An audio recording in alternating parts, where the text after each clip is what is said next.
Alright, here we go. And this, the final video for the Storm Eagle build. Whew, it has taken a while, but hopefully you will agree with me that the final product has been worth the while. What can I say, really? Pretty happy with how it turned out overall. I've still got a few little details I want to finish up, put some transfers on, that sort of thing. But for all intents and purposes, it's pretty much done, especially for video purposes.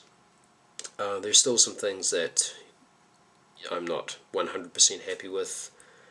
Some of the fits, how some of the pieces go together. But that largely just comes down to the construction of the kit. But as it stands, it's in pretty good shape, pretty sturdy. It's got a good solid weight to it, and it just hunkers down on those legs really nicely with the extra pinning that I put in there. So we'll start at the front, I guess. I haven't glued the actual canopy part down yet because I have ordered a different canopy section, different glass section, getting some proper clear glass for it, just so that it you can see the pilot. Just a hint and tip when it comes to gluing canopies and stuff down. I found it's best to use just a basic PVA glue, just your white standard glue, as opposed to trying to use any of the plastic glues or the super glue, because they will cloud and stain the clear piece if you get it on there, whereas with the PVA glue you don't have to worry too much about that. So it doesn't dry as fast, obviously, but if you are patient enough to let it sit, then that'll solve any issues with that. So at the moment we've just got the multi-melters up the front, and they're a little loose, but that's fine because once this canopy is glued down, it's just held down with blue tack right now. If you lift that up, you can see the pilot is happily ensconced in there. I felt it was worthwhile getting a proper clear canopy just because of the detail in here that's really getting lost, and so hopefully that should be arriving in a little while, and I'll be able to finish that up. Just using the basic PVA glue, I'll just be able to pop that canopy out and just replace it with a new one and glue that in. Again, we've got the magnetized canards, just so if it gets knocked or bumped, you're not going to smash or break anything, they can just go off and on.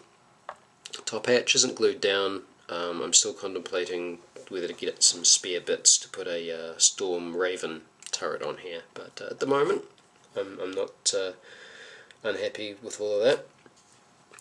Coming around to the doors, yes, they're a little bit bland, stock standard doors. I wouldn't mind getting some Forge World Ultramarine doors or something like that, but I'm probably going to put some decals on there anyway, just to break that up. A little bit of iconography around just to break this very blueness up. I may go back and add a little bit of battle damage. For the moment I've just done the basic colouring with a little bit of weathering. You probably can't see it on the camera, but as I've done with my other Ultramarine vehicles, which are based on an Ash World, I'll probably grab my brush and I'll add some stippling around the sides, just to simulate the dust being blown up from the planet that they're on. Moving along, not 100% happy with how these have fit in there. They were a bit warped. Still a little not quite secured in there properly. Might have to go back and give them another bit of a tweak, fill in a little bit of a gap along there. moving along to the wings, of course, as I've shown you, they are removable, which is going to be helpful for storage. And got the vents there that still go up and down. Landing gear, non-retractable missile pods, removable.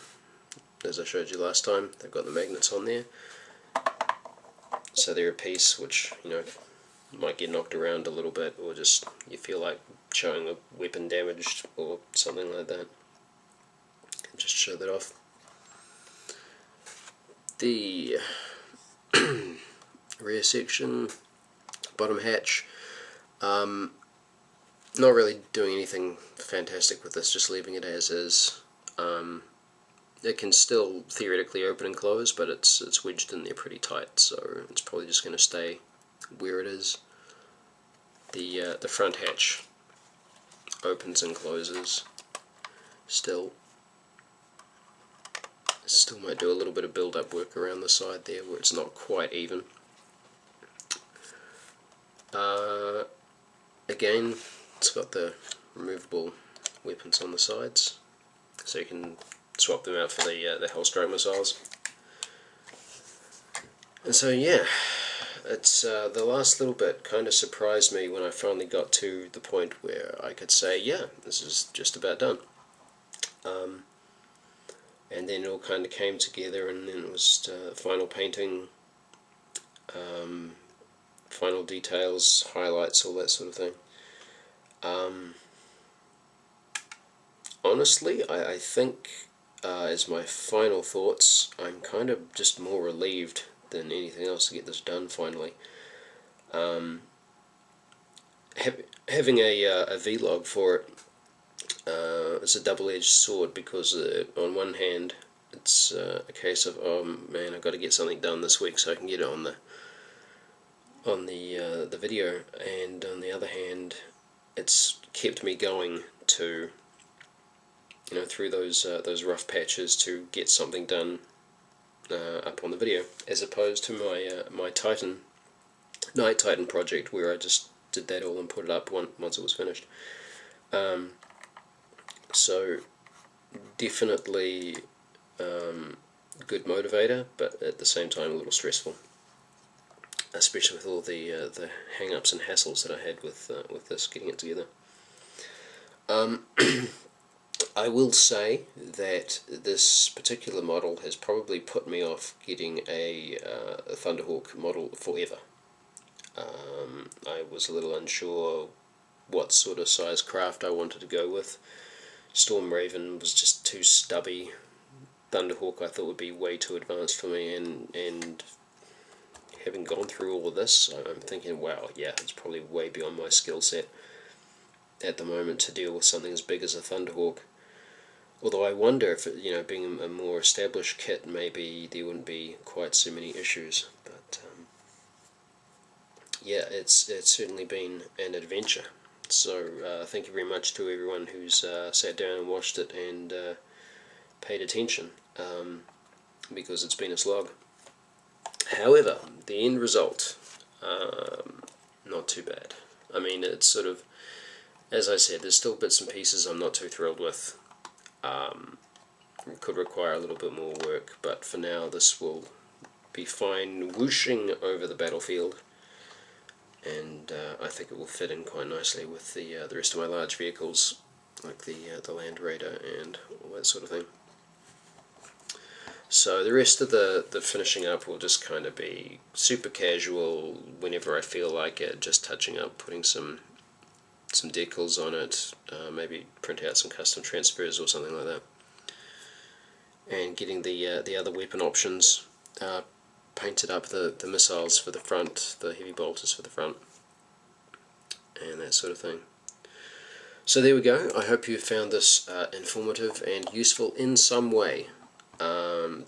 Some of the do's and don'ts and some of the hassles that you might come across building it yourself.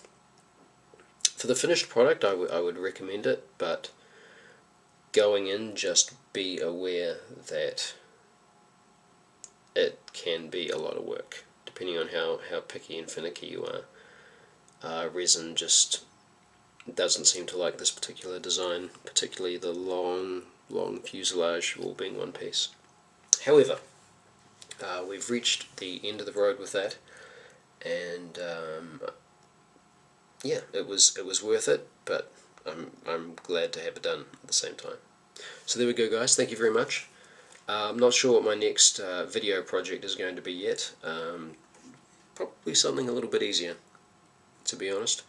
But thanks again for staying tuned, and just, yeah, take it easy, happy modelling, and just don't be afraid to learn new stuff all the time. Until next time, this is the Mad-Dok, Stephen, saying catch you later.